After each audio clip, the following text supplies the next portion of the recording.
Hello and welcome back to the RWBY podcast. I am Eatski's Meat Bun Sandwich, Mediocrity 4, and we got a lot to talk about today. It's me, high-powered, your esteemed moderator, who is now gainfully employed with a 401k and life insurance and health insurance, but also proceeds to melt at his job because there is no AC. And you live in Houston area. Yeah. Which is like one of the worst places to live for no air conditioning in the entire country. Yeah, I mean, if it was in California, at least it'd be kind of nice during the summer, not miserable. So there are now not one, but two conservative-leaning people entering the teaching field, because I'm now at school to get a master's and a credential as well. Nice. Which is so. Media and I are both studying to become teachers, even though we're not liberals. Yeah. It's fun, dude. The classes are really. Unicorns. I am, dude. What the heck? Also, it's good to be back. Yeah. Haven't had you on since like halfway through fucking Genlock. Had to replace you with Lily. Yeah, the school and everything, like getting ready for school, having to study for the C-sets, which I passed my first try. I think the last time we were all on together was during the Valentine's episode with Dashian. Oh yeah, I think so. Yeah, I only was on for a little bit. Yeah, because you were on for the Genlock stuff, Robert. Yeah, I'm sorry. It just. Hey, don't. I mean, it didn't grab my attention. Not for everyone. Don't worry, Robert. I stopped watching.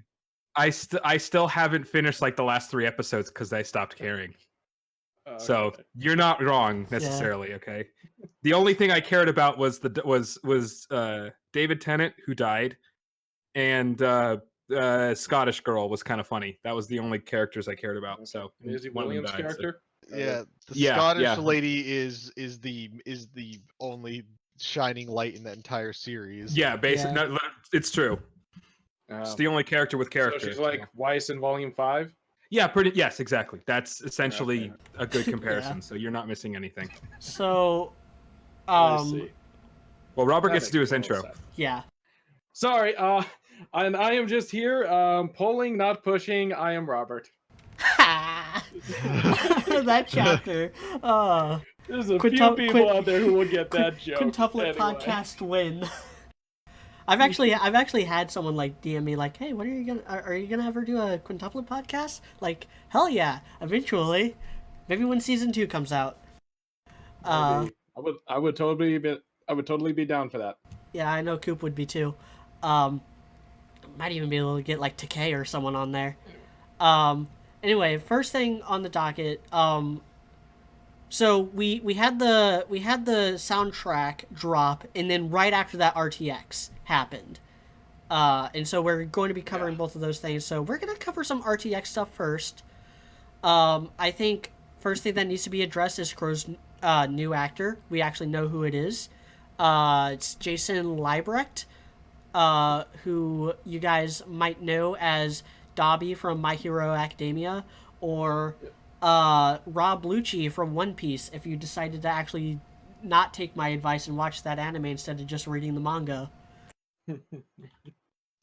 Yeah, he's okay. I can see how he could potentially do a pretty good impression of hey Coop.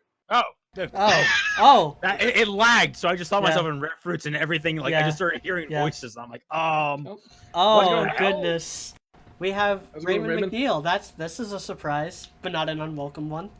High-powered invited me after I shared one of the most horrifying things I'd ever seen in my life. He is ought to do that. Please don't mention it. Wait, new writer's Twitter feed? Something so bad that high-powered even doesn't want it shared? Okay, now I don't want to think about it. Sometimes when you go into the depths looking for good porn, you come out with things you never intended. Oh my! It's like whatever. It's what I like to call the slippery fetish slope. It's like, man, vanilla's great and all, and the next thing you know, it's like, man, I just can't seem to get off unless X, Y, and Z happens at the same time. Yeah, it's like you're You're chasing the porn dragon is what I like to call it. It's like I was like, oh man, hey, I'm kind of bored with the vanilla was it consensual the vanilla consensual sex in the missionary position for the sole purpose of procreation. I might try this thing called anal. 5 seconds later, well, I'm wearing a diaper and a fursuit now. That's exactly how porn goes. That is how it works. Once you go past vanilla, you become a degenerate, and there's no recovery. I don't even care. But yes, so Yeah, so I found one of those corners, and I was just like, you know what? I'm just gonna back out, but I'm bringing someone else with me on this. Unfortunately, it happened to be high powered. okay, so just to I'd like give to you apologize to Crow's new voice actor. Yeah, we just mentioned Crow's new voice actor. We were just getting started too. Jason Liebrecht to Dobby from My Hero Academia and Dobby, Rob Rob Lucci. Lucci, yeah. He's been in some other stuff. I think he'll do fine. The thing about and I've been saying this kind of since Vic Mignogna, ever since Volume 3 started, ever since we actually heard what Vic Mignogna was doing with the voice, I kind of always felt like anybody could kind of do that. Any actor, give me enough time. It's basically any just something actor. like this right here. I honestly thought they should have just had Yuri Lowenthal double up. It's not like he's doing a lot of speaking as Mercury. True. That's what I was expecting. He had some I was pretty. expecting- All right, he had all some right. pretty- But we already know he's going to be doubling up in Atlas because it's kind of Russian inspired there, so he's going to play half the people there, doing a Russian accent. It's just gonna be like at the end of every credit. Wait. It can't be. Wait, hold on a second. It cannot be Russian inspired. It's a successful country with high technology. The other half is There's true. no. Okay, I was gonna say there's no way it can be Russian. Oh man, But yeah, no. So yeah, if it is somewhat Russian inspired, every other character is going to be voiced by Yuri Lowenthal. That's just how it happens. Yeah. If you played a single whatchamacallit game, a single Metro game, you understand that. Yes. Yeah. They don't even get into voice any lines. They're just ripping sound files from all the Metro games. No, let's make it even. They're just OBS recording lines from. Well, that would probably be better than what they'll actually do. So, I mean, if that would be fine. Oh God! After reading, I'm doing an entire stream on this tomorrow. But after reading some of the excerpts, some of the reviews of the book by novel by the new writer, I am so excited for this volume because it's going to be a train wreck. It is going to be an absolute train wreck. It's like. She advertised this book. What was it? Something of Lies, Castle of Lies. Yeah, Castle of Lies. Castle of Lies advertised as like this political intrigue with like LGBTQ representation, and I'm already kind of like, stop forcing that bullshit. But that's just let characters be characters. I'm very much of that opinion. Stop forcing that stuff. But okay, we have models for that that stuff that works. Okay, Yeah. like Spider-Man Into the Spider-Verse was relatively like progressive and diverse, and guess what? People loved it, and everybody loved it. Why? Because they didn't shove it down anybody's throats. Yeah, Miles. It's like Miles Morales in that film is friggin' awesome. I loved exactly. him as a character. He was awesome. He's such a good character. I mean, and depending how you looked at it, Spider Noir is either black or white, so we got even more diversity. Yeah, no, it's true. God, Spider Noir was Parker was casted Jewish. so well. Oh, I man. know. Oh, he was. He really Nicolas was. I was Cage like, is perfect. Nicolas Cage as yeah. Spider Noir was awesome. I like- wish he was in the movie more. But I was going to say, as that's one of my main complaints with it is him and Penny needed more time. I didn't care much for Spider-Ham personally, but all right. So the reason why I'm bringing up these reviews of this writer is that apparently it's supposed to be a political intrigue novel, but it just boils down to like high school drama romance. And I'm like, okay, that's a bad sign. But then I read lines like this. This is a review, per quote, an excerpt from the review. There are some really bizarre and at times disgusting analogies for certain situations. One example is when one character kisses another, making someone else jealous. The character who kissed uses this sentence to describe their guilt. I am the shit and piss overflowing in the poop garden. That's real. That is a real quote glorious. Oh boy. That from is the book. George Lucas, eat your heart out. I know.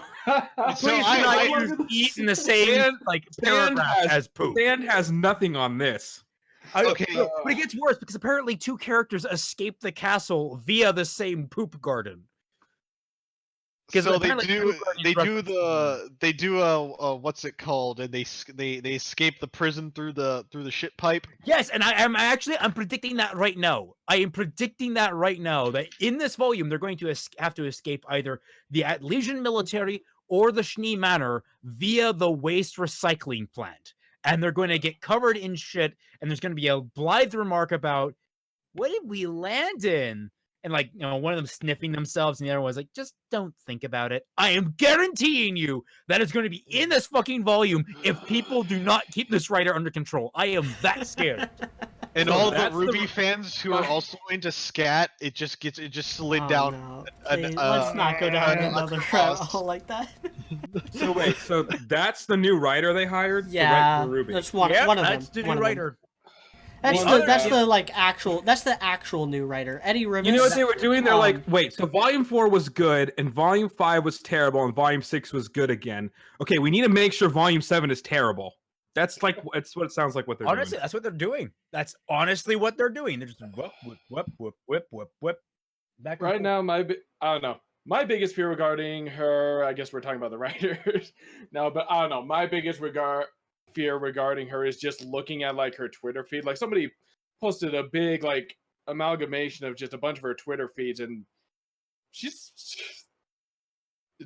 Now, to be fair to her, Miles has said essentially the same shit on Twitter.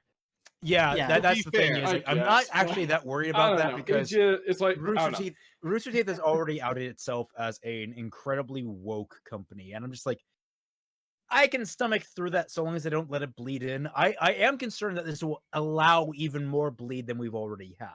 That is my primary concern, as Yeah. opposed to I don't think it's. I gonna guess be my biggest fear confirmed is just that they're gonna throw all subtlety out the window. I don't know. Last volume kind of had this idea of, hey, kid, the kid should move on and not need their parents lesbian and stuff like that. I can get Which in the commentary they talked about how woke they thought they were very briefly, but they kind of talked about it a little bit. But it's like in the volume itself, in the actual dialogue, it worked and stuff like that, and it didn't feel like they were trying to shove any woke messages down our throats. With this next volume, The I lesbian am couple is terrified. boring, like most couples are. Go figure.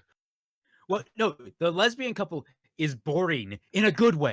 Yeah, In a good way. It's like that's because I remember when I brought this up and people hated me for not liking the couple at first. I like them now because it was pointed out to me after a long discussion with friends that they are the only healthy relationship in the entire goddamn show. yeah. Think about that for a minute. We're not even talking romantic relationships. I'm not even talking familial relation. I'm talking any relationship in this show. They are one of the few circumstances that anything can be related to as healthy. It's like, and that's the reason it was dissonant to me, is that nothing in the show has been healthy, and it stuck out like a sore thumb. And the only because you can't say close only second- because even with that, whether romance or not yet. By the way, Ren and Nora need a kiss. And that's they're at the point where they need to have the baby already.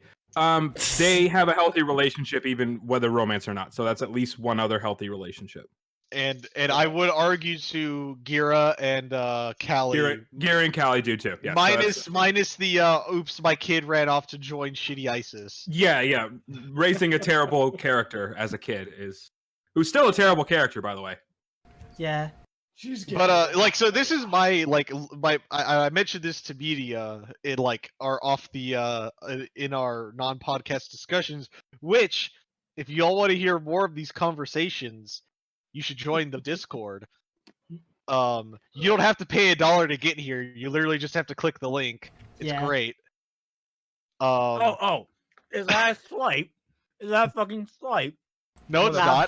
not. I've sent you a few $40 Patreons. I know. I'm just saying. It's just Raymond, kind of highlighting. Oh, you don't have to pay anything to get in. You didn't say, oh, just click the link to get in here. You specifically highlighted you don't have to pay a damn thing. And I've already been mocked mercilessly for how well I have down the advertisement in my Yeah. videos. By the way, PSA, buy Raymond's book. I don't care if this video gets demonetized. Buy Raymond's It's actually I already bought Raymond's book. I already bought it.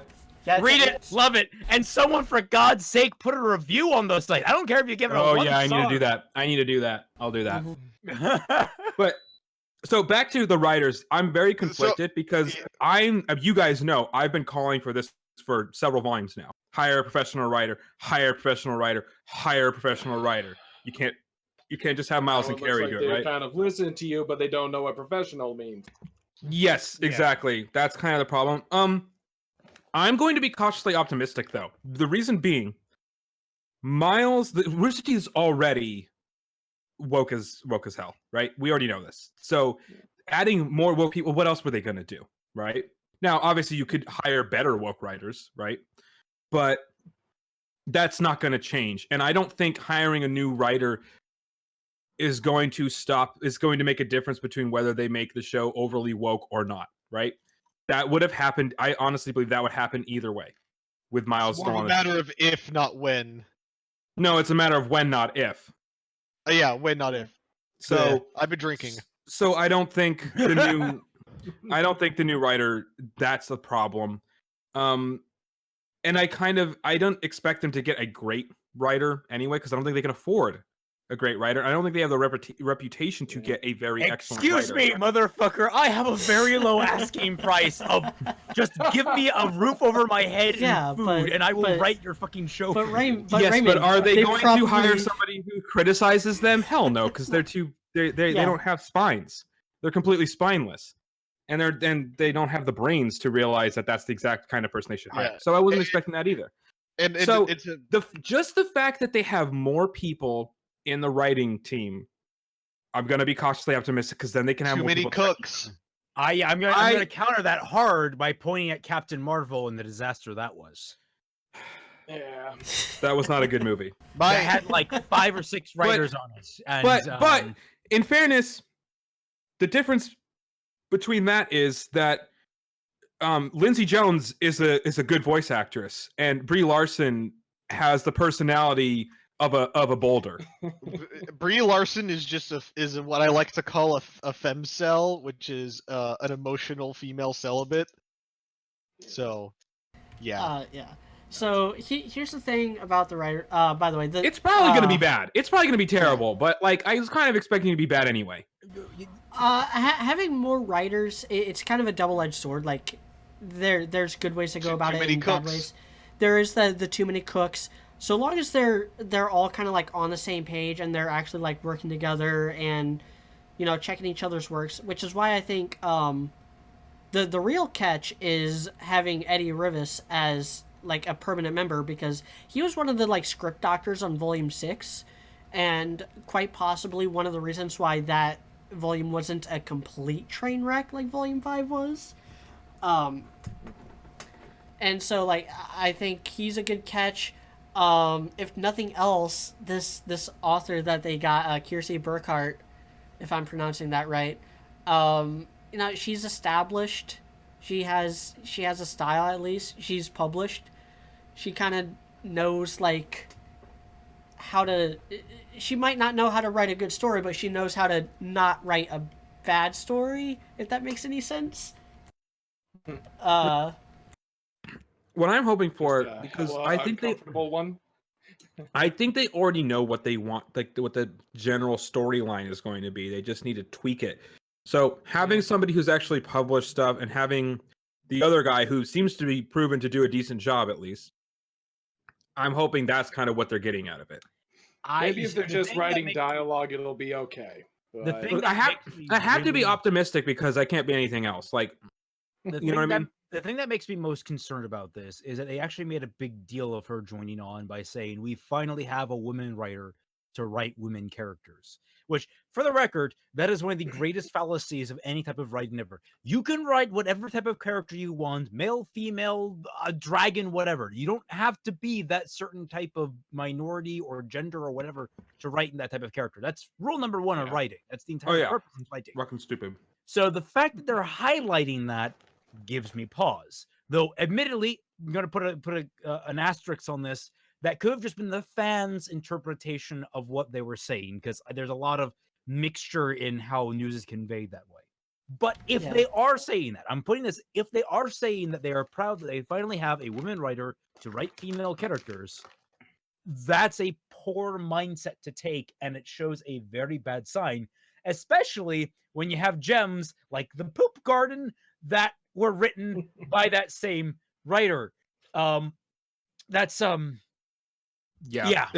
Especially when the greatest animated movie of all time, and this is not an opinion, it's a fact. Spirited Away is the greatest animated movie of all time. Was written, stars a female main character, who's one of the best main characters I can think of, and is a female and is written by an old man. And she's fucking perfect. Okay? So that is the ultimate proof of that being a fallacy. I mean, because wasn't Miyazaki kind of a middle? He was the writer. He was the only writer. Also, Princess and the director. Princess Mononoke, fucking awesome. Yep, there's that too. Exactly. I mean, there's plenty of examples of him writing great female characters as an old dude, as an old Japanese dude. So, you know, he's like, my testosterone has faded from me. I'm not as interested in women as I'm used to anymore. I think I can write a good female character now. So, he wasn't that old when he was writing like Nausicaa. I am taking the most offense to this as someone who writes exclusively female characters for like the last 4 or 5 years of my life. Force Within Flames literally only has like one male character in the entire thing. And he's a cripple. Don't forget about her father. Are they both quest givers though, is the question. Yes. Okay, then they're NPCs. No. One's a mentor.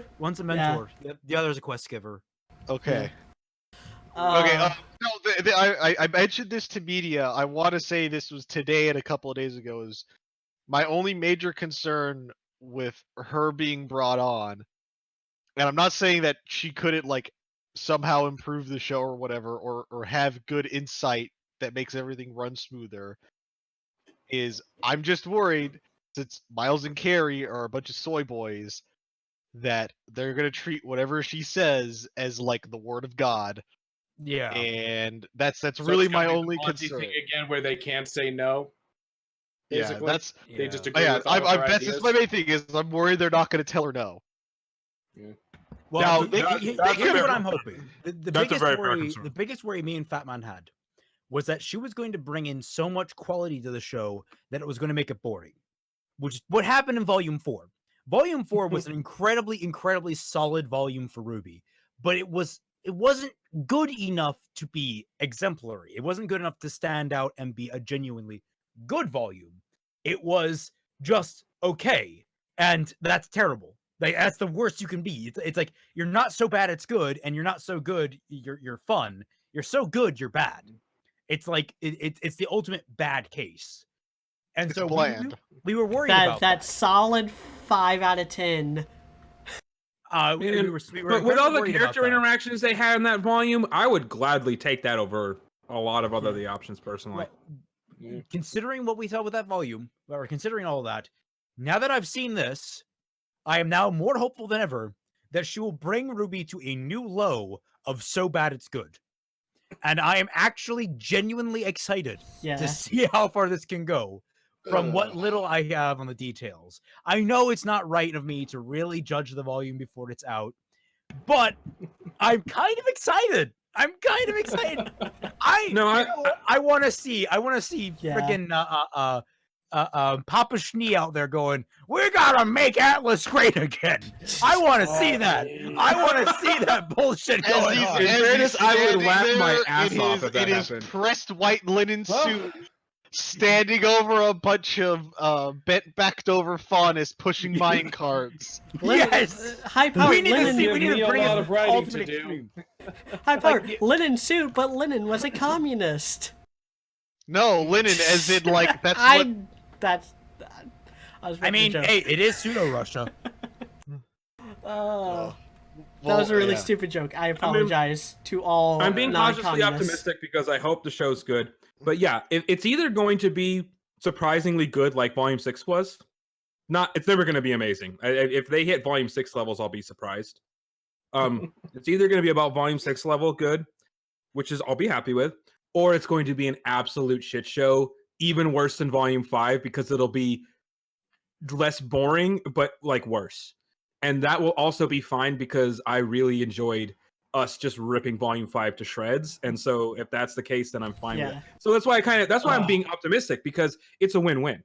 I don't think it's going to be boring. I think it's going to be an insane woke shit show that will be so hilarious to watch and make fun of for us. Or it's going to actually be good because they'll actually have a tighter like script because of, and having people actually check miles. That'll be great. So it's a win-win, I think. I don't see it being the boring Volume 4. And again, Volume 4 is the second best volume, so I'm fine with that too.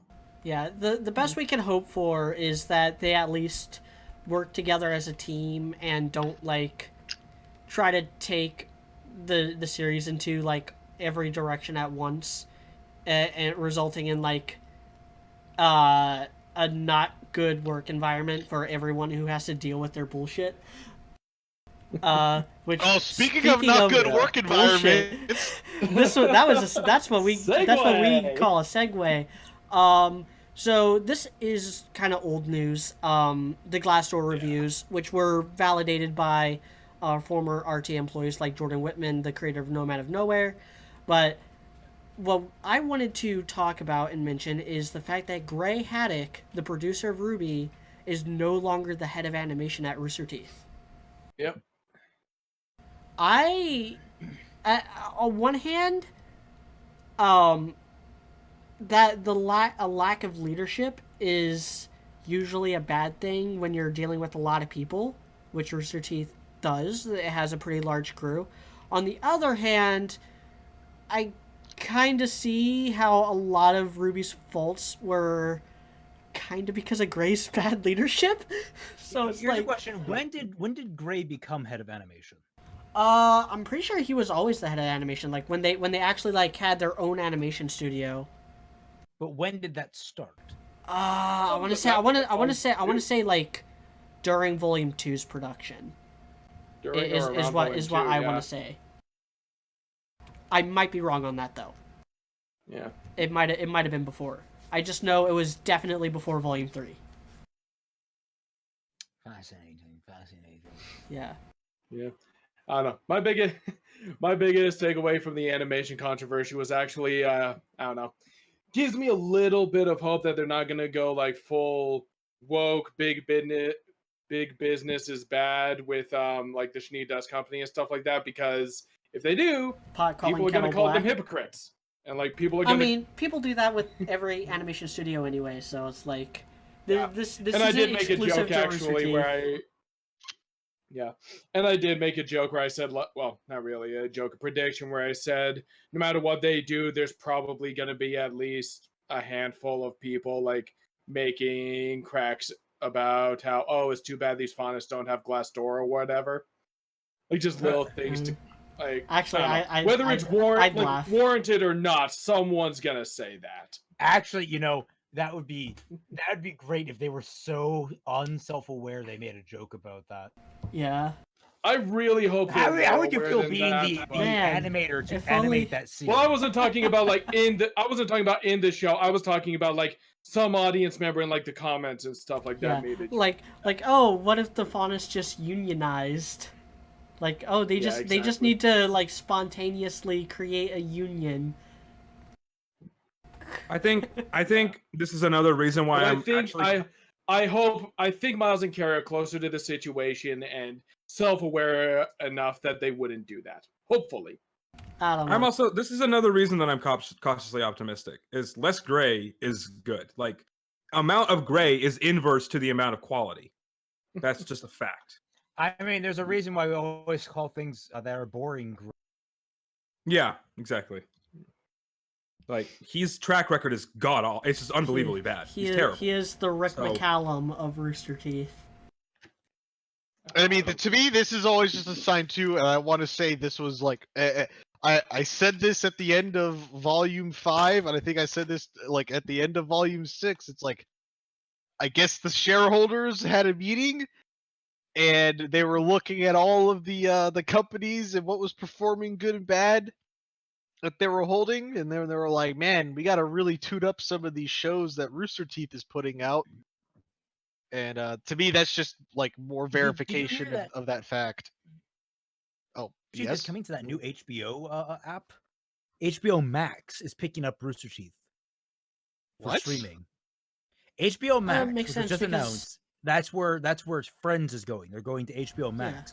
Apparently, Rooster Teeth is now also going to be on HBO Max. Are they not going to be on Verve anymore? Oh, they will be because I'm pretty sure HBO is also owned by Warner Media.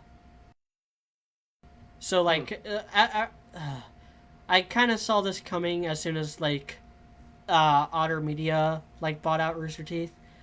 I was like, we're gonna start seeing Rooster Teeth shit like everywhere because Otter Media is a subsidiary of Warner Media, which is competing with Disney and trying to take over every intellectual property out there.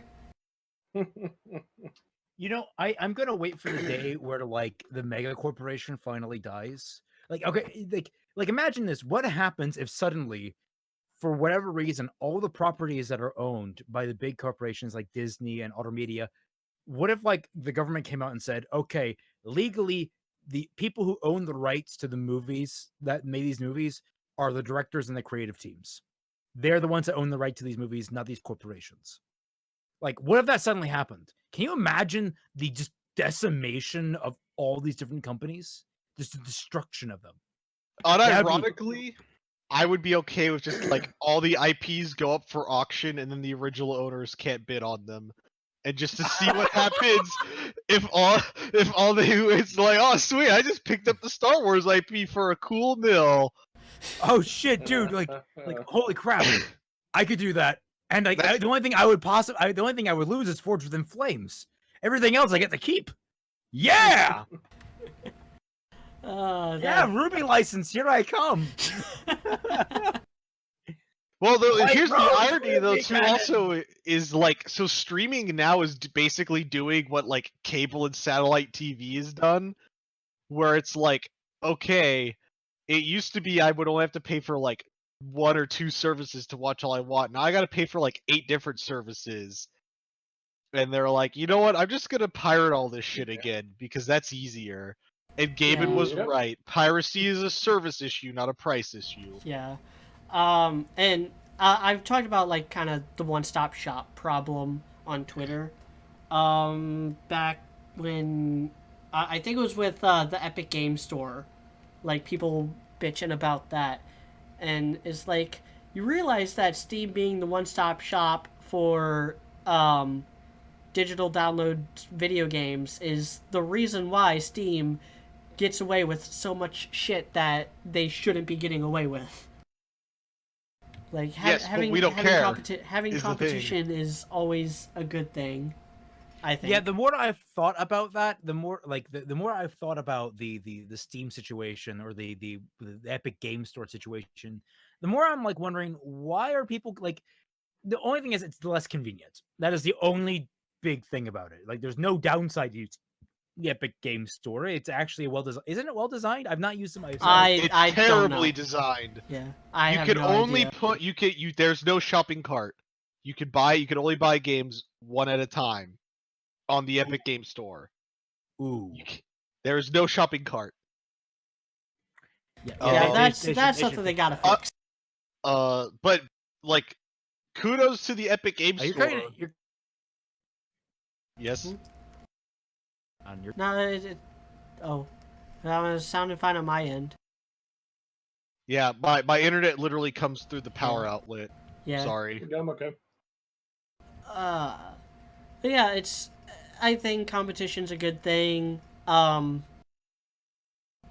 And yeah, a lot of people just they like to complain because of convenience sake or whatever. And I've seen a lot of companies and a lot of the different industries kind of go down that road and end up becoming like super corrupt and to the point of like people just stopped buying into their industry outright.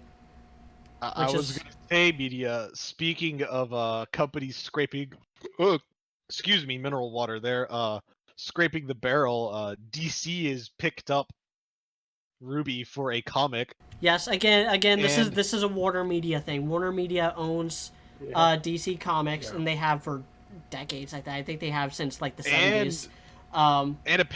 and then they got greenlit for what?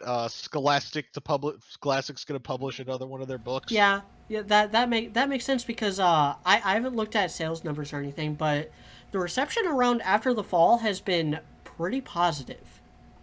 It's a decent book. But the thing I'm going to go into my review is that like I'm almost at the very end of it. I'm doing that Yeah. live read of it. It's not a very complicated book. And that's the thing about it is it's a very simple story. Literally there's two stories being told simultaneously. A few one-offs that are like little spurts of their life back at Beacon before the fall, and then literally just one long trek through the desert in the present. That's the story. That Yeah. is literally it. There's a little more complication in there. One bait and switch, which honestly you could see coming a mile away, and like 11 o'clock villains. That's about it. Yeah. That's like those are the biggest What's things about the book.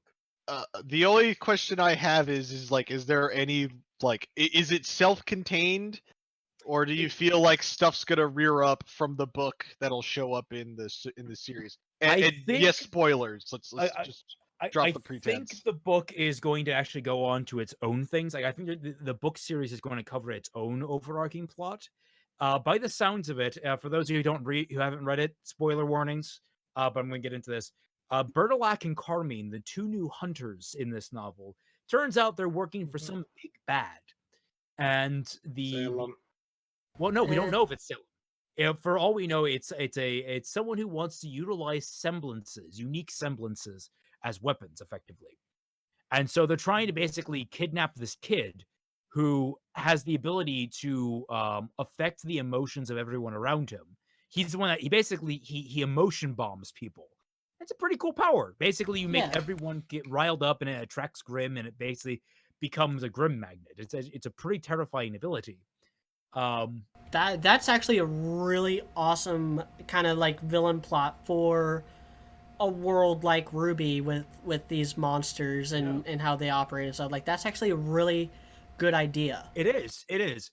But the thing is, I'm in chapter 14 of like, is it 19? I want to say, if you're counting the epilogue. Let me see. Epilogue. And then before the epilogue is what chapter?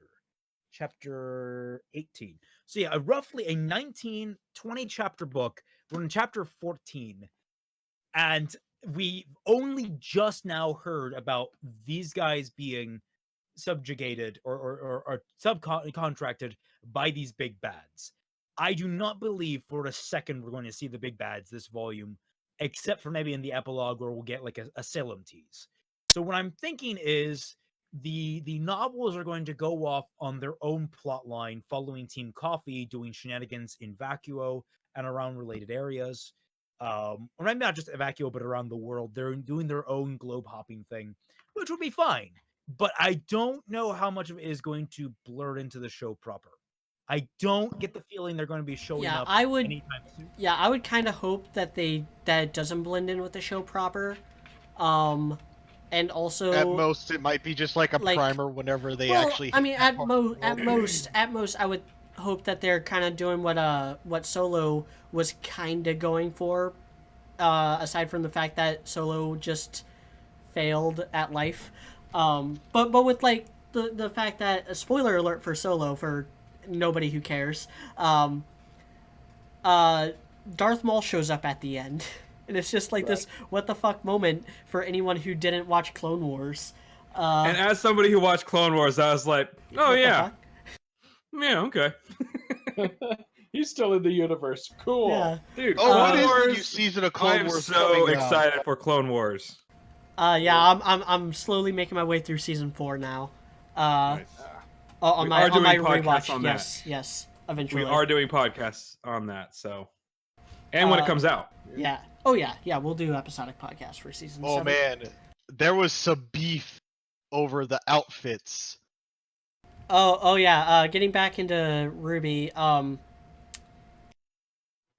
But yeah. My point about Solo was that like it was obviously trying to set up its own kind of series that runs in tangent with the original trilogy, but like doesn't really intersect aside from some carryover characters like Han Solo. But anyway, back to actual RWBY.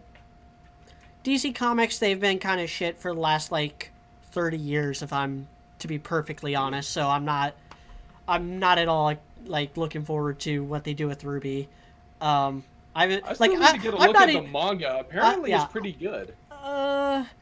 Like I'm not even looking forward to like the modern day Batman comics with or Nightwing with Rick Grayson.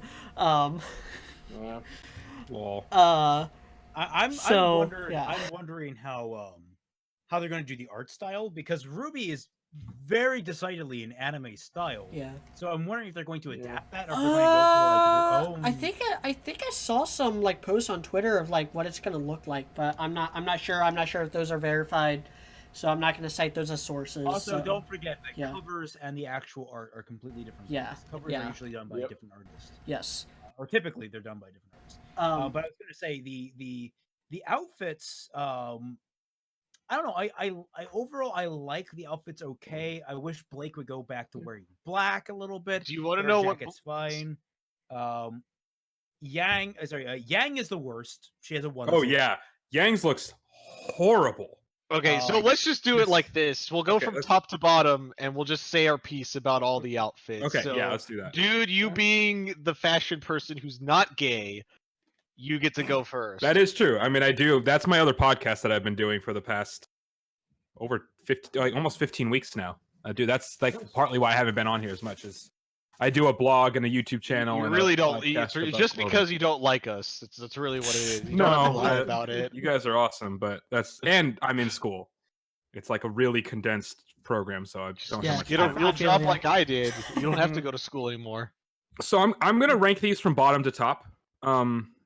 Bottom for me, and again, clothing and stuff is not like, well, quality can be objective, but style isn't necessarily. So this is just opinion. Yang's is disgusting. Like, it's really bad. Like a onesie with shorts is so gross. I don't understand what they were thinking with this. I can't tell. It's hard to tell. I think she has a leather jacket on top, which the jacket looks cool. And as usual, she always has that asymmetrical leg thing going on. Her leg like design is always asymmetrical in some way, which I like, and I'm fine with them carrying that over.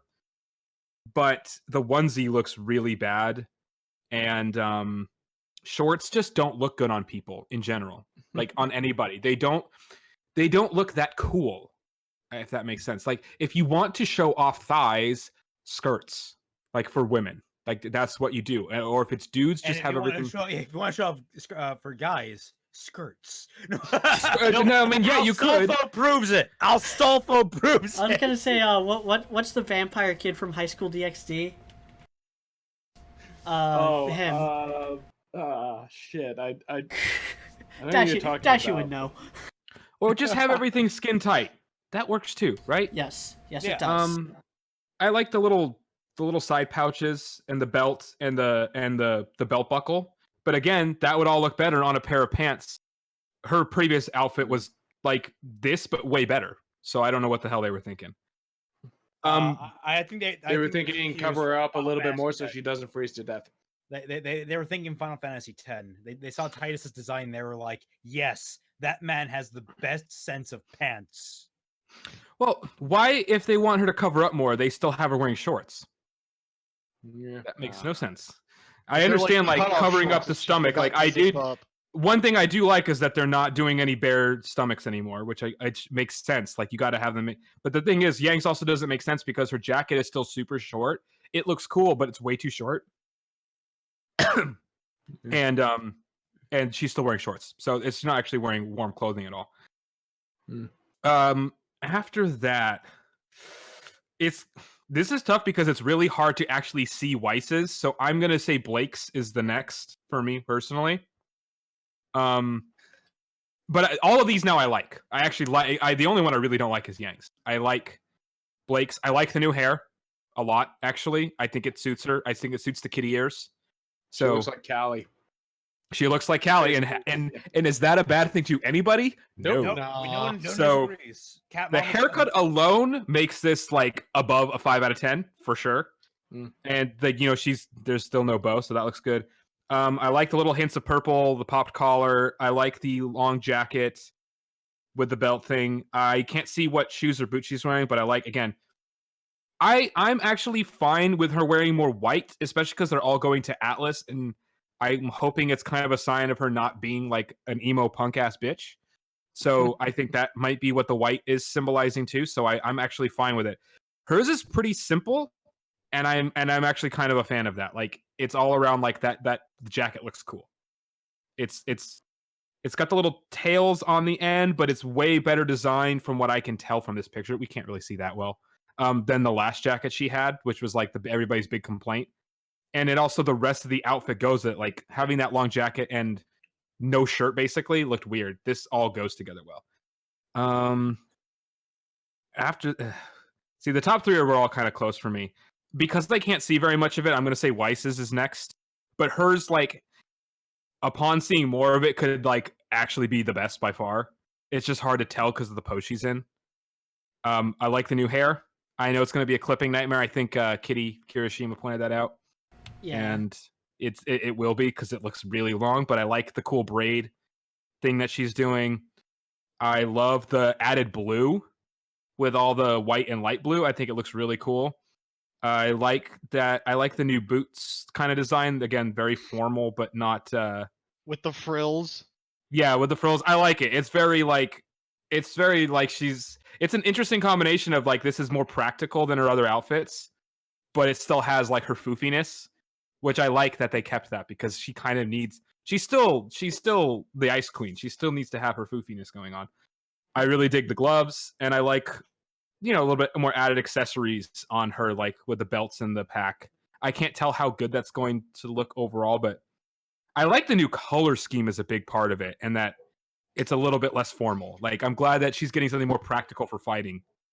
And then Ruby's is my favorite. And what I like is that half of what you're describing as things you like, I conversation with Tom and with Fat Man are things that they both really didn't like. And I'm just sitting here and I'm like, I'm just kind of laughing. I'm just laughing. It's a matter of taste. Yeah, that's what I said. I even said this is a matter of taste. Like, there's things that are objective. This is definitely not one of them. So, and again, it's really hard to tell when you can't even fully see them, and they're like in these like poses. So where they're on top of each other. Like, I absolutely reserve my right to completely change my opinion on all of these. Right? No, like, no, high powered. If they were on top of each other, I wouldn't be looking away. I mean, Ruby's is always what I like about Ruby in general is they don't ever go crazy changing her, and like she sticks to like her main theme. The red and black, the cape, the red and black, the corset, the always has some sort of like cape. Boots or like cape and the cape and everything. It's hard to go wrong. The ammo belt, she's always got an ammo belt, and it just looks cool. It always works. Pretty sure the biggest change to Ruby right now is her hair. Yeah, apparently that's not wind. That's actually what her hair is. Oh, that's actually what her hair looks like. Interesting. I didn't know she was going for Sonic the Hedgehog meets Goku, but okay. Don't you mean Son Goku? Son Goku, as in like Sonic Goku? Isn't Sonic already just Goku but a hedgehog? That I would not like, honestly. If that's what her hair looks like, I don't think I like that because I love hair before. We'll have to see. Yeah. What I'm more excited for, honestly, is I really want to see Ren and Nora's new outfits because theirs are like extremely not appropriate to Atlas, especially Ren's. I hate Ren's outfit right now, like with a burning Ren's passion. Shaolin monk outfit. Yeah, the unpito shoes are so fucking stupid looking. Yeah. But yeah, like I understand like that I could absolutely end up hating the gloves. I don't. If they're smart, they'll play it as a gag whenever he steps in the snow and he's like. So this is I need new shoes. So now I'm gonna give you my personal blue collar tradesman opinion of all the outfits. So personally, I think Yang's is the worst. What Yang is wearing essentially is she's wearing a Carhartt one-piece jumpsuit with a bomber jacket on, and her legs partially exposed. That's exactly what Yang is wearing, and it looks dumb. Yeah. Blake is wearing. Blake basically went to Weiss's house, stumbled into Winter's room, found an outfit that Winter wore that fits her, and that's what she's wearing now. That's so accurate. In that she's actually wearing an outfit that fits her, but I'll talk about that. Maybe that's turn. why I like it so much, because I love Winter. For anybody who's listening that doesn't know that already. Blake's outfit is essentially it's like she's wearing a cat suit, or no, we'll say this, a combat body glove, and then like a random military like formal like a military jacket outside. I like Weiss's the most, mainly because of her big fuck you massive braid. I've always liked that sort of artistic design on my anime ladies. She does look like a princess, but she looks like one of those princesses who's like, I'm gonna ride in on a horse and like, Xena warrior princess your ass real quick. Which is pretty much her character. But yeah. And then basically RWBY she leveled up from like level 5 like huntsman to like level 30 silver-eyed warrior, pretty much Mafia War style. And I mean, they just do minor updates and tweaks to her outfit, but other than that, it's essentially the same. You know what? I'm gonna change my decision. Weiss's is the best. Yeah, no, I think Weiss's. Yeah, I'm changing my opinion. I really do think Weiss's is the best. The more I look at it. But yeah, that's whenever I saw Blake's outfit, it's like, yeah, she just wore one of Winter's old outfits and then called it a day. That's exactly. And you know what? That's an improvement on every other outfit she's ever had. So you know what? We're fine with that. But yeah, that's it. I really didn't hate her other outfits, but okay. Anyway, so I'm gonna go in team order here. RWBY, I think this fixes what few problems existed in her volumes 4 through 6 outfit. If that really is her hair, I think I might dig it. I kind of spiky hair is kind of there's a way to overdo it. Yu-Gi-Oh, the characters in that always overdo it. But do not talk shit on Yugi's hair, dude. Yugi's hair is the best part of that entire show. I'm gonna tell you. Have you not watched Yu-Gi-Oh! The Abridged series? Do you not understand how many jokes he got off of the hair?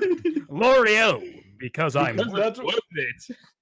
Your hair's crazy. That's what's actually happening here. This is just RWBY progressively turning into more of an anime protagonist. I mean, yeah, that's exactly what it is. Everything dude said about it, I agree. I'm not looking for like practical outfits. If I wanted practical in a fantasy series, I wouldn't be watching something with a giant fucking scythe. Like that already, like, okay, we're not going for practical anything in this entire series. We're going for like what looks cool. You gotta have some like things that like at least it has to make sense. Like Weiss still fighting in her like at home dress did not make sense. Like that's what I mean by like practical. Or like Ren going to a snow country in open-toed shoes. There's like that's going to like take you out, like that's going to suspend your disbelief. Yeah. That's the problem. That's what I mean by like practical. Like well, and your toes not falling off yet, man. And yeah, I mean, that's what I'm talking about. There's ways to not look good with stuff like that. And Weiss looking really good in still frames. It's absolutely the best. I'm really worried how this is going to look like in motion, and it's similar, but it's a lot better than than the problems I had with Blake's previous outfit, where as soon as like they released that, I was saying like, oh, that's gonna look like a nightmare in motion. None of her fight scenes are gonna look good because she's wearing this giant ass baggy cloak like she's cosplaying as Anzu from Hinamatsuri. She's like wearing a coat. She's like wearing one of Gira's coats throughout those volumes. Where'd she get that thing? I don't know. She stole it. My headcanon is that she stole it from like a department store. She stole it from Anzu from Hinamatsuri. I was just like, what the fuck? I mean, Anzu's already down on her luck enough. So, yeah, it makes sense. But yeah, I like the little details. It doesn't go over. It doesn't overblow with the details. She has like the little insignia on her sleeve. She's got a couple little folds and stuff. I'm really interested to see how good this looks in motion. I'm a little worried about that, but at the same time, it's like, let's see if they can pull it off. Blake. It's definitely an upgrade from her previous outfit in that it actually fits. And there's also a lot more purple, which is good because that's kind of her color. Like, her color's technically black, but a lot of her stuff, like her eye makeup has always been purple. She's always had like purple highlights in her attacks and stuff. Digging the hair, and it's just a haircut, guys. For real. Jesus Christ. It's not Twitter. I don't know if I like boys or girls, or maybe both. No, the thing. Oh god. Oh, okay. is that what? Are people screaming lesbian because of the Oh, haircut? they're screaming bi, and it's actually the crazy thing is it's not the like anti-SJWs or whatever that are like, oh, they're ruining RWBY or whatever with their wokeness. It's actually the already woke people who are feeling vindicated because Blake got a haircut. Huh? I mean, I ship Bumblebee, and I don't see that as anything to do with that at all. Like, Again, guys, it's just Callie's haircut. She's yeah, just it's looking literally like her Callie's mom. haircut. yeah, like It's like if I went out and got a perm to look like my dad. Like, I can't believe I'm saying this, but y'all need to watch Naruto to get a better frame of reference. Yeah. And I love Callie's married Naruto, to but, like one of the yeah. most alpha people we've seen in this show, even though he's a Yes. bad leader. But Yes, like that too. ostensibly, he's like the most alpha dude like there is. Yeah. So My main problem with the outfit is the overuse of the zipper. There's a couple like zipper textures or whatever that just like, why? Like the zipper, the zipper kind of like loops all the way around the coat.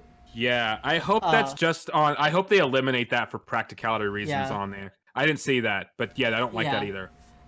And then Yang's. That's not great. My main problem with Yang's is that it's. I mean, her previous outfit was always going to be a tough act to follow. Her volumes 5 and 6 outfit is one of the best in the series, but Yep. the thighs and the coat is just.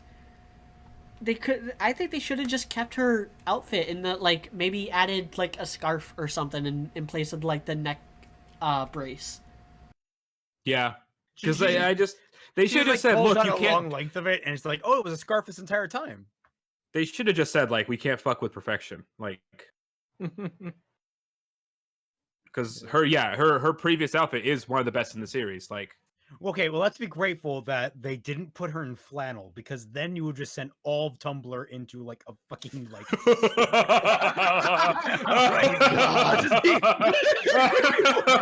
Everyone was mad over Blake's hair. Can you imagine they put fucking Yang in flannel? Oh god, they That's could have funny. easily done Why? it too. Also, they could have just textured that bomber jacket to be flannel with the one piece Carhartt like jumpsuit, and it'd be all downhill from there. You could just hear like the vaginal. To be fair, I don't know that flame would Around necessarily the look all world. that terrible on her. no, I don't necessarily think it would look bad. Actually, It wouldn't look bad, but I'm just it wouldn't look bad. fan reaction.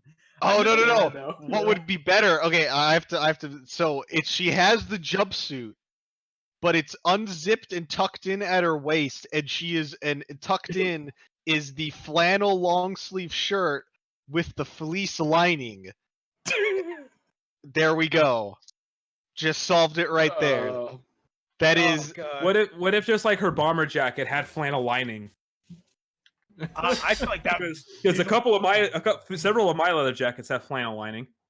Yeah, but I Yeah. feel like that'd be visually disorienting for fight scenes. True. Yes, Yeah. that's true.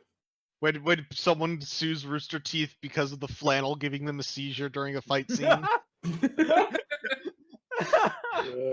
and that's how that person accidentally owned the intellectual property of RWBY. Oh my god, I'll sue. No, But I like them. I mean, yeah. I still think I'm getting bored of John wearing jeans. Like, I really want John to like get an actual hot like pants. looking. Give John hot pants. You know No. it's what all the fangirls want, right? John, he'd do it. Here's the thing, because that's why I'm more looking forward to the other ones. Because I mean, okay, I was looking forward to Weiss getting a new outfit and Blake getting a new outfit because they needed it. And I'm happy with both of those. Ruby's always is just getting incremental upgrades. But Nora's I'm gonna be. I hope it's good because her last outfit was one of the best in the shows in the history of the show. I think her previous one, her volume 5 and 6 one. I wasn't too hot on that one personally. Really, I really like that one. It wasn't that it was bad. It was just kind of it felt Yeah. uninteresting. It was just sort of like, oh, she's wearing. Hers are never super interesting though. I don't know That's because kind of her thing. Her. I'm actually looking at a render of my volume 3 fixing, and I just saw her sprite going across the screen, and she had like that weird like corset that was under her chest, like, and that was an interesting design choice for her that I thought really didn't come through in the new designs. That's fair. I love the jacket though. Her jacket in the Her jacket is perfect. I'll give you that. The jacket is perfect. That's kind of why I like it so much. I really so, love the jacket. And Robert, I believe it's Robert's turn to give his opinions. Sorry. Yeah. I don't know. Yeah. I mean, a lot of what I would have to say has kind of already been said. I don't know. I think my biggest problem with Yang's new outfit is just too much brown and stuff like that. Like, just, I don't know. That's just what I think when I look at it, is just, wow, that is a lot of brown on there. I thought her color was yellow and stuff like that. And like, there's a little bit of, I don't know, yellow here and there. But yeah, that was kind of weird to me. Other than that, I don't know. Pretty much nothing else to say that hasn't been said. Blake's new outfit, I like it. I remember when we first, I don't know, the way the coattails work and stuff like that. I remember when like we first saw Yang's old outfit and stuff like that. We were worried that those were gonna clip a bunch. I wonder if like, you know, how these are gonna work. Also, just the way that she's like posing with like her weapon and stuff like that's like, okay, so is she not even going to bother replacing the, you know, sword part of her ensemble? Is she just going like full on dominatrix now or something?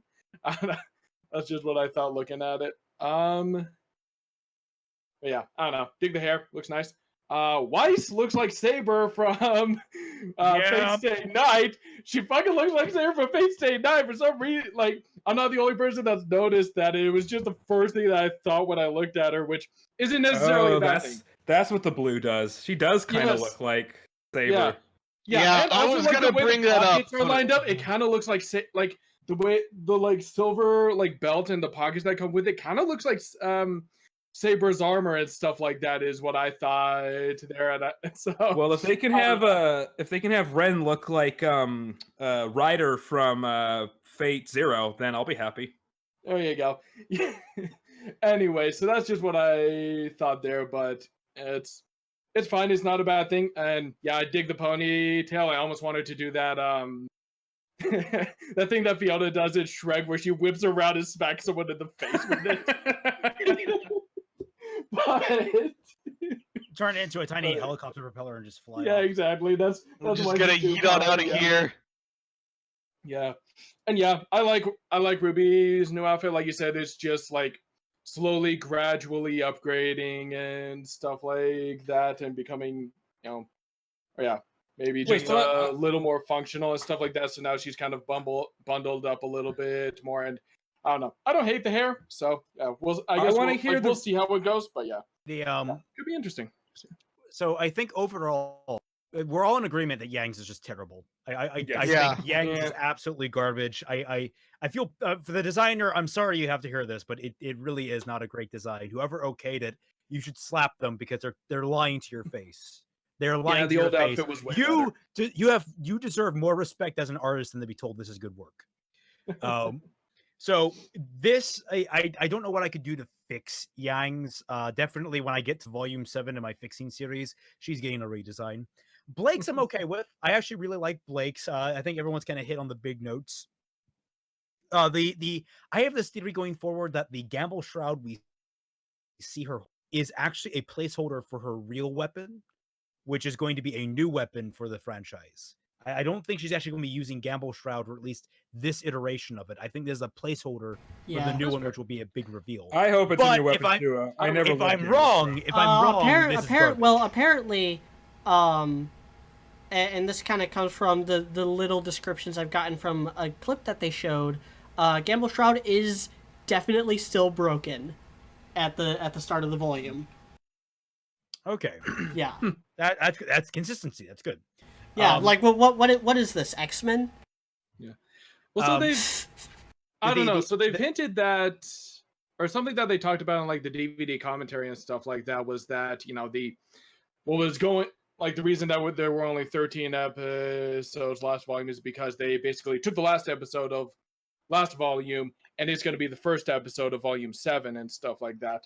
Well, So I mean, as so bad maybe as it was just one of those things as, where like as- all the clip that people saw was just that first episode, but who knows? yeah, I mean, it's literally like the clip is supposed to be like the first minutes of the volume, but I mean, I was gonna say as bad as RWBY continuity is, at least it's not the new. It's I was gonna say with Blake, the only thing I'm questionable on is the zippers on her arms. Those are weird choices. Not entirely Ventilation? sure, Question mark? I guess. Understood. I would have liked her outfit in black personally. I would like to see her return to the black color scheme. I'll agree with that. Because it does create a little bit of visual confusion with Weiss. Now, Weiss is better now because it's more distinct because of the blue. But now we have a problem because she's wearing black on her gloves, and I think that was the wrong call. I thought the gloves were dark blue. No, they're black. Those are black gloves. And I think that's the biggest issue that I have with them. Okay. When Fatman pointed that out, I'm like, yeah, that makes sense. So what I recommend is that they either remove the gloves or they make them white gloves, which would actually, I think, fit her more elegant style instead. And it would actually match the outfit and all that. Yeah, no, I agree with that. I thought they were like a dark navy. It's hard to see like with this, like the photos that we have. yeah. If they're like a darker, Yeah, we do not have access to any high res images of these outfits Gotcha, yet. Yeah. Her hair looks like a delicious bread roll that RWBY has eaten in several fan arts I've already seen. Yeah, Of course, and you have. no, I just thought it was funny because like just Weiss just sitting there like, huh? Turns around and just Ruby's just kind of like nomming on the hair. It's like, the fuck? It's bread. No, and then Ruby's is again, I think a strict upgrade. I don't mind the short skirt. I like the poofy skirt personally, but I don't think it animated well. I like poofy skirts on girls. I honestly I think they're adorable. But that's one reason I actually really like Weiss's. I actually like the poof that's coming out of her skirt there. But when they animate them, it always looks so stiff instead of looking like it actually is bouncing against their body. It looks like it's more like rocking on their frame. So it's like it doesn't work well in the animation style. So the short skirt, I think, is going to be ultimately an improvement with the thinner material to it. Biggest improvement for RWBY. They covered up the goddamn boob window, which I was so pissed about in the last 3 volumes. Because it's like, she's possibly underage, depending on where you're viewing it. Like, she's technically legal in Ohio and in Texas. But actually, I think I looked it up. I don't think she's legal in Texas. I think Texas is like a 17 or 18. Yeah, Texas Regardless. is a 17 state, I think. Uh, I haven't it's tested. 16 I haven't tested that theory yet. So. Yeah, they covered the boob window, which like RWBY as sort of like this more pure innocent type character. Mhm. Giving her a boob window felt weird. It's like, Yeah. it doesn't look bad, but it actually looked pretty bad in the animation personally. but like it also felt like, why would she doesn't seem to care very much about that stuff. Why would she present like that? Yeah, no, I agree. That was always off to me. So they honestly. covered that up. It actually made it like a battle corset, which I'm always for cool battle corsets like that for girls. So awesome on them. All right, I'm gonna have to sign myself off because I got work at 5 a.m. Okay. tomorrow. Okay. See how All right. So yeah, Adios, dude. Sorry to and, interrupt. it's all good. And the last thing I note is the weird straps around her legs, which I don't know. I guess they might be part of the stockings that she's wearing. I'm not sure, but now that she has like stockings going all the way up her legs, I'm not sure how that works. Her new gloves are dope. I love her new gloves. I actually want those gloves. Actually, Yeah. the more I look at it, those look kind of like Torchwick's gloves. Yeah. Yang X Torchwick confirmed. And I'm generally anti poofy skirt unless it like goes with the full image. So like Yeah, for Weiss, the poofy skirt works because of her poofiness in general. Remember this. That's I like generally I think that's a better trade-off. I generally think that modest clothing is more attractive than the most scantily clad thing you can imagine. Oh yeah, no, I agree. I find that stuff like cute is better than like just showing me your bare ass or your bare breasts. So like I actually like RWBY in this volume already more than I've liked her the last 3. Yeah. Is that someone's art of Kira having a winter outfit? What the hell is that? I'm generally for that too. I mean, that's why I said I was glad they covered up all the stomachs. Same. Yeah. Oh my god, the fact You that know? like, this is the outfit that Blake should have had last volume. Yes. Oh, yeah, no, I agree. That No, I makes way more sense that suddenly had that covered up. And then, as a sign that she's now more brazen about it, it would have made less sense being in the winter, but with aura and all that shit, she could have opened up her jacket and exposed the scar on her stomach and be like, yeah, bitch, we killed the man that did this to me. I'm not going to be afraid anymore. That's a cool message. That's actual showing character progression through the designs. Yeah. So we ready yeah, one to other move thing on? I was got. Oh. I don't know. One other thing I was gonna say about I don't know. Hopes for Team Juniper's new outfits is I want to see either Jean and Ren get themselves some facial hair. But anyway, They are That's- getting, yeah, it's definitely possible. I mean, I don't know how much Rin would be able to grow since he's like Asian, but And John definitely can't grow facial hair. You Yeah. need balls to be able to do that. like he comes out with like that 5 o'clock shadow that like Ironwood had back in Volume 4. It's like, I've been growing this for 6 to 8 months, and this is the best I can do. No, he just like walks out and it's just like, all right, guys, how do you like my new beard? And It's it drawn on. disintegrates. It just disintegrates. Aw. Just like, oh. Just fix Ren's outfit. It's so bad. I've hated that outfit the whole. It's Okay, so what's ugly. wrong with the outfit aside from the shoes? So I Does there actually need like Does there need to be anything else wrong with it? I mean, you give him different shoes. That's all you need to do. Give him different. Well, shoes. no, I not like for the not outfit. now because now it's too cold. He can't. He's like his arms are basically. I think that shirt is kind of boring. I really liked the first shirt more. I thought it was kind of cooler. That's fair. And I didn't love his the weird like glove thingies. Like, I didn't hate the concept of them. I just didn't think they were implemented as well as they could have been. So Mm. Alright, Like- that's all I really have. I don't know if I have anything else Yeah. to really say. So we he could go he could go bare chested like Gira. Like Gira pulled off. See, the only character who's pulled off the shirtless like or like showing the stomach look so far. Sun and Gira definitely pull that off.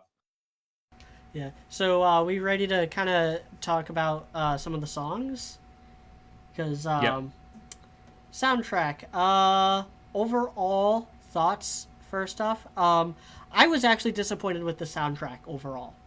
I don't know what I was expecting, considering like every RWBY soundtrack, but I just the main problem I have with a lot of these songs is the mixing is off. Like, I can't understand a single word Casey Lee and Jeff are saying because it sounds like they're swallowing their mics.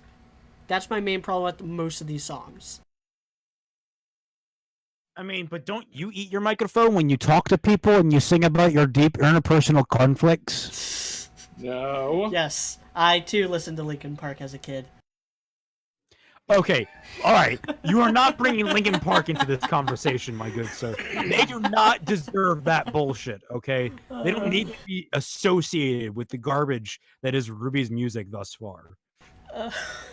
Because, like, seriously, out of any single volume outside of the first and second, I don't think there's been like 1 or 2 songs that have been good on every single volume.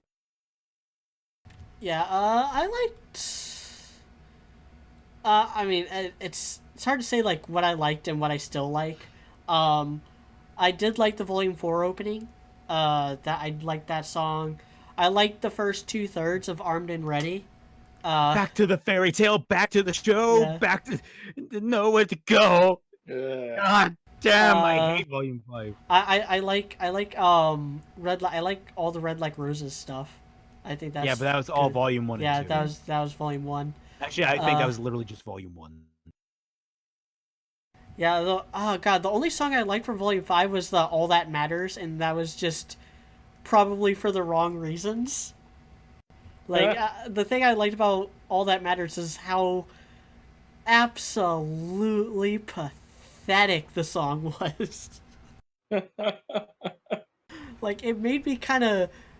It made me laugh at Blake and Yang instead of like with them or whatever. Like it's supposed to be a sad song, but it made me laugh. It's so good.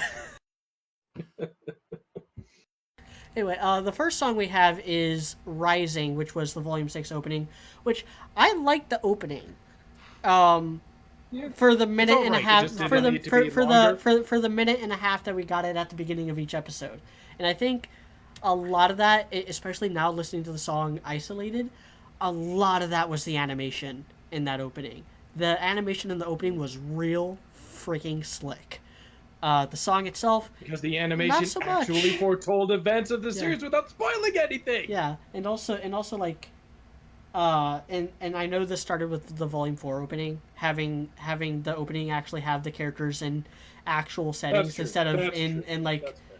you know in front of like concept art like in the first 3 volumes. Yeah, that's true. I mean this is just kind of a...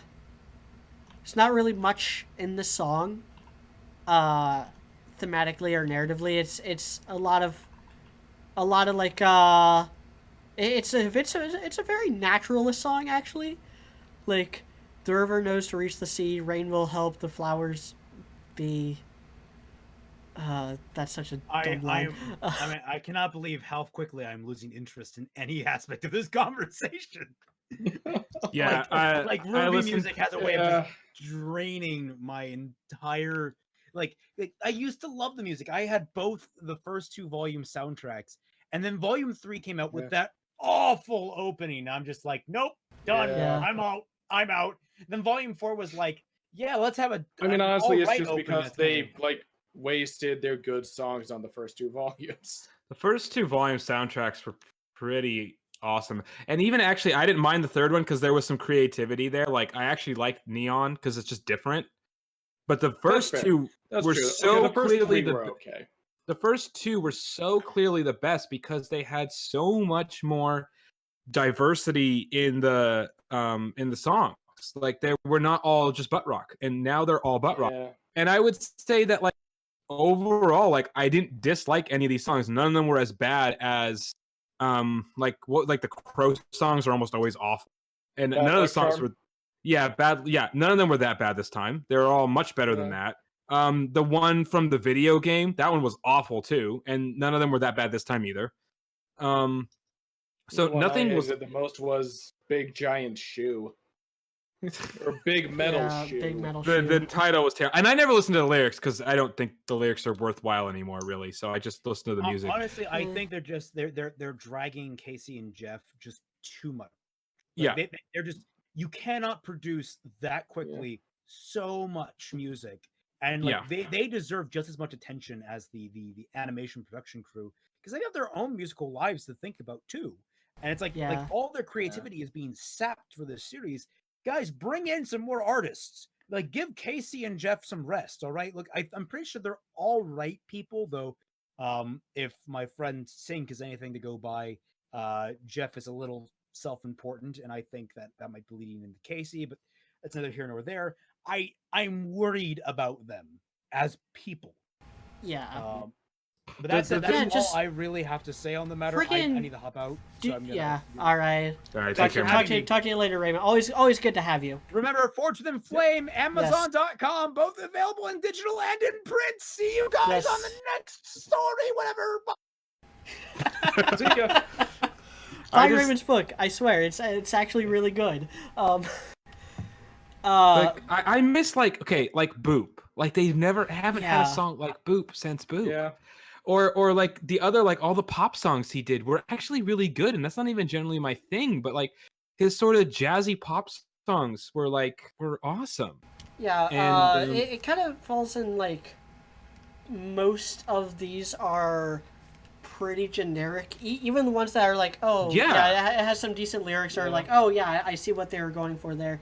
It's still just like there's nothing special about any of these songs except one, which we'll get to at the very end, because it's a great like case study of like how to actually do it right. But I kind of grade soundtracks on a different kind of parameter that I grade like other albums, in that a soundtrack lives and dies by association. You associate the music with certain scenes from the show.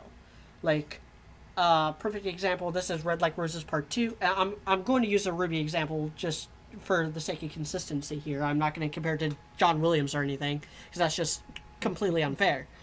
Red Like Roses Part 2 lyrically is about RWBY coping with her mother's death. And it plays during the first time that Team RWBY fights together. And so it creates that association that RWBY's, future career as a huntress, as a member of Team RWBY, going to Beacon, going to school and stuff, that is kind of her coping mechanism for having her mother have died. And that's not like explicitly said in the series, but that's the association when you pair that specific song with that specific scene. That's what it does to the human brain. Now, the second song is called Miracle, which I'm not sure if this was even played in Volume 6. It's played apparently when they're it's disconnecting played, the train in the first episode. Yeah, it's played during the first episode, during the train scene. And lyrically, it's actually about it's kind of a Crow song from what I'm seeing. And it's like Crow losing faith in Ozpin and stuff. Those two things don't really go together well, so it doesn't create that association, and so there's no meat. It's just words, and it's just noise at that point. When you fail to create that association, when you fail to create those connections, it just becomes noise. And that's what the song is. Miracle is just noise. Yeah. And my problem with a lot of these songs is I feel like a lot of, kind of like what we talked about, is that they're all in the same style. So like, I have a hard time telling the difference between Rising and Miracle, and I have a hard time telling the difference between One Thing, Big Metal Shoe, and Lion Eyes. Like, all three of those kind of sound the same to me and stuff like that. So it's like, what the? So that just kind of annoys me. So yeah, the next song is One Thing. That's I don't know why. That's the one that plays while Neo and it's fighting. it's Neo. And it's not necessarily bad, but again, there's nothing special about it though. Yeah, and it made everyone think that Neo is going to betray Cinder, which she's not. Yeah, because turns they've out pretty much confirmed that. Like they've pretty much confirmed again in like the commentary and stuff like that she's basically just there to help make Cinder's comeback more interesting, which is fine. She's a henchman, and she's a henchman with a actually like kind of decent like motivation. So like that's fine, but yeah, she's not gonna kill Cinder, people. Yeah, and Lion Eyes hasn't really changed since we talked about it during the Adam short. It's about Adam. It's lyrically it's actually kind of interesting, because I think it's clunky. I think it actually drops the ball in trying to portray kind of this idea that Adam became the way he was because he would do something bad and then get rewarded for it by Santa Khan. But I think that speaks more to just the lack of. Oh wait, of that quality doesn't with mean his he's writing. gonna turn evil in the future. Come on. That doesn't mean just because he does bad things doesn't mean he's going to do bad things and gets awarded for it. Doesn't mean he's gonna do bad things in the future. It means he is a hero. Sorry, I am currently projecting some other frustrations I have with some other things. Sorry. I'm sorry. That was stupid. That was stupid. I'm sorry. Big Metal Shoe is just bad. it's bad. For some reason, it starts with pop, like the Pop Goes the Weasel thing, which is at least a musical idea, and not a particularly terrible one at that. Really? I mean, I don't get. It's different. It distinguishes this. Okay. This is bad on a completely different level than like Miracle or One Thing. I guess. Then you have Indomitable, which I have words for. Let me pull up the lyrics though. Okay. I'm gonna say this right now because I think I know what you're gonna say, but I don't know. I don't absolutely hate like the song and the way it's, I don't know, kind of the story it's trying to tell. I would have liked it a lot more 3 years ago, though. Yeah, it's a Monty ballad, and it's this weird hybrid that tries to like be everything, and in doing so becomes nothing. It's a Monty ballad. It's also a power ballad. It's supposed to be like a "This'll Be the Day" type victory song, and it's just boring. Because it what ends up winning out more than the other aspects is that funeral ballad mentality, which just is so opposite of the triumphant music that they probably think it is. That we got like the triumphant music that it was supposed to be at the end of the volume, the scene that it played in. Yeah. Yeah, I met a man, he had a dream, I tried to understand, but nothing was what it seemed. Sometimes that's how gods roll. Ugh. So we're deifying Monty now. Great. That's going to get people to shut up about his vision. Yeah. I do think it has a pretty decent chorus, which is why I think this is better than, at least better than the last few songs we mentioned. I'd say overall, because it has such a good chorus, and it actually has something to say. It's better than Lionize. It's better than One Thing. It's better than Miracle. It's probably better than. It's probably my second favorite song on the album, actually. As much as I just, again, you gotta build those associations, and reminding us of the creator's death at a time when the company is kind of under a lot of flack for treating its workers poorly and not appeasing certain people within the community. Probably not the best move. I guess it could maybe be their way of saying, look, we're doing the best we can here to carry this torch that Monty, to carry on this light that Monty left behind, but it's like, the time for this was 3 years ago, guys. And then we have two, I'm gonna say Blake songs. We got Forever Fall, which I thought Forever Fall was supposed to be about remember. John and Pyrrha. It's like, that's not true. Wait, is Forever Fall the one that plays like during the Pyrrha episode in Volume 6? Okay, that makes a lot more. That makes a lot more sense. It was in the right place. It was okay. But I'm gonna just say, the location of Forever Fall has always been associated with Blake, not Pyrrha. So, like it's the location of the red or of the black trailer. Oh, gotcha. So they should have changed the title or something like that. I don't know. I mean, they probably didn't think about it that hard. And then Nevermore, the song I keep forgetting. Nevermore, a song so like memorable that when I was looking at the album listing and writing it down for our little bullet point, I actually forgot to write it down, even though it was right there. That's how memorable it is. Nevermore has always been trash. Like it was one of the post credit. It was one of the credit songs. That's the one I always get mixed up with Lion. Yeah, it was always like it. For all because as ironic as that is, I see people like Unicorn of War just losing their minds over the song. Like, oh, it's so good. And I'm just like, it's not though. First of all, the whole like Nevermore thing that's already like mixing up their metaphors, because Nevermore is Raven's thing. Because the Raven, the poem, like, once upon a midnight dreary, while I pondered weak and weary. Like that's what Nevermore comes from. I just thought about the well, I mean, yeah, I know, but also I was just thinking about the Teen Titans episode. But yeah, Raven. Yeah, this is exactly. I think Ravens. Yeah, exactly. So yeah, it doesn't make you think Bull Faunus. It doesn't make you think Adam. Yeah. Yeah, and it's a really short song. I'll give it that. It's like 3 minutes long, and it's basically Blake saying that she's not running away again, which again the music just is so boring that I think she actually is running away while she's singing this.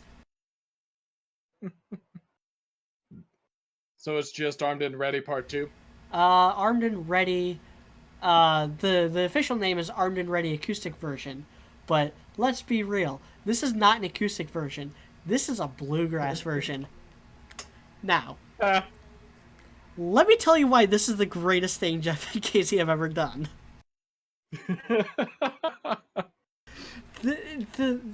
It's dude, exactly as you said, it's different. Like like you were talking about how you miss like Neon and Boop and songs that weren't just generic butt rock. That's what Armed and Ready does. But it's a cover, like of a song that already exists. That's why I don't give it as much, nearly as much credit, because it's not originally designed to be that. I think it fits better. They changed it enough. Like the problem with This'll Be the Day and Time to Say Goodbye acoustic versions, and to a lesser extent the Boop acoustic version from last album, is that they changed the delivery of the lines to suit the music. And it's actually just much more in Casey's wheelhouse. She doesn't sound like she's swallowing her mic when she's singing this. Like, it's actually in her range. She's emoting. The music isn't drowning her out. And it keeps by having it be banjos instead of an acoustic guitar, they're able to keep that frenetic pace that made Armed and Ready so okay last year. Or wait, was that Volume 4? Yeah, that was a Volume 4 song. Yeah, it was Volume 4. Yeah. Damn. Time flies. Oh, yeah. So that's really my piece. Armed and Ready banjo version really took me by surprise listening to this album. Gotcha. Yeah, I don't know. The only Armed and Ready was funny and stuff like that, but the only one that really even kind of stood out to me from this one was Indomitable and stuff like that. And Rising is, like you said, it was an okay intro and stuff like that. I liked the intro, actually. That was my favorite song on this soundtrack. I'd say it's probably my third. They need to bring in some new artists and stuff like that, and bring in some new styles, and just get some new ideas. Or just give Jeff and Casey a break. Like, maybe not even Casey as a singer, because singing isn't as taxing as, like, actually writing a song. This is one area where they can't have too many cooks in the kitchen. But yeah, like, freaking soundtracks for other stuff, like, always have multiple artists. Like, I remember jamming to the 8 Mile soundtrack when I was a kid, and Eminem only did, like, 3 of those songs.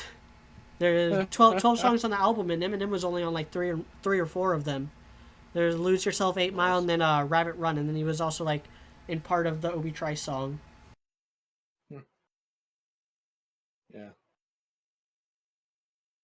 And they had some like really quality rappers on that album, like Nas and Rakim, Obi Trace. Yeah. So we ready to wrap up then? Anyone else got anything to say about any of these songs? Yeah. Yeah. I really hope they get a little more their soundtrack next volume, and I really hope that next volume is actually good. Like that they actually do some good stuff, not just so bad it's good. I'm interested. I'm almost as interested in like the discourse more than the volume itself. Like I don't really care what happens at this point. I'm just along for the ride, and I am ready to laugh and mock the people who lose their fucking minds over a cartoon. And I still want, I don't know, I still want RWBY to be good as a show and stuff like that. I still want it to get better, and I don't know. I'm having a hard time like having hope for this coming volume just with, I don't know. I don't have a lot of faith in the new writers and stuff like that, and like the topics that it seems they're going to be covering and stuff like that. But who knows? Maybe that'll like. I didn't have a lot of hope coming into volume 6 either, and I was very, very, very surprised. So maybe that'll be the case with volume 7 too. I'll actually get to be surprised. I am really hoping, really, really hoping, but we'll see. So yeah. Yeah, so if you like this video and you want to see more, like, comment, and subscribe, and hit that bell icon, because this actually subscribing doesn't mean jack shit anymore. Watch my other videos. I did honest looks at the main cast of Quintessential Quintuplets. I recently did a video, an honest look at Crow, which didn't get promoted by YouTube because it's only 5 minutes, and YouTube doesn't like videos that are less than 10 minutes long. And I don't like making videos that are more than 10 minutes long, so fuck YouTube, I guess. You can also find me on BitChute. I'm slowly migrating my videos over to BitChute. The thing about BitChute, though, is it takes like a week to process a single video. Like, I actually just got the... Like, I started uploading my honest look at Coffee over there like a week ago, and I just got the notification saying it was ready, like, yesterday. It's ridiculous. But, yeah, I'm going to start moving stuff over to BitChute. Support me on Patreon. Join the Discord. Links for those will be in the description. I'll probably throw in my BitChute as well. I will be streaming sometime this weekend. I will be streaming Jurassic World Evolution. And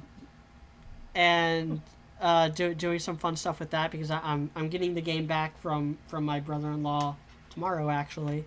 But I'm going to play around with it and work on another One Piece video, and working on my stories and working on some quintuplet fanfics. That's everything I have going on right now. It's a lot. Nice. Hi, Coop. Sorry, we're literally wrapping up now. But keep your. I was just fucking. Yeah. Sorry, man. I was just checking to see if you guys were already done. I didn't mean to interrupt. Yeah, no, you're fine. Okay, man. Sorry about that. Yeah. All right. Anyone else got anything to say before we sign off? Keep your eyes open for more content from me and stuff like that. I am currently, I don't know, dealing with a lot of things right now and stuff like that, but I'm also working on quite a few things and just, working on improving my craft both as a writer and as a critic and stuff like that. So hopefully you'll be seeing some more stuff from me soon, but yeah, I'm not going to give any exact dates because I always seem to let people down when I do that. So yeah. I'm but better, and you can see all of it fucking Disky. So do that. Yeah. All right. I'm fucking out. All right. Good night, everyone. Or good day, because this will be uploaded in the morning. So have a good day, everyone.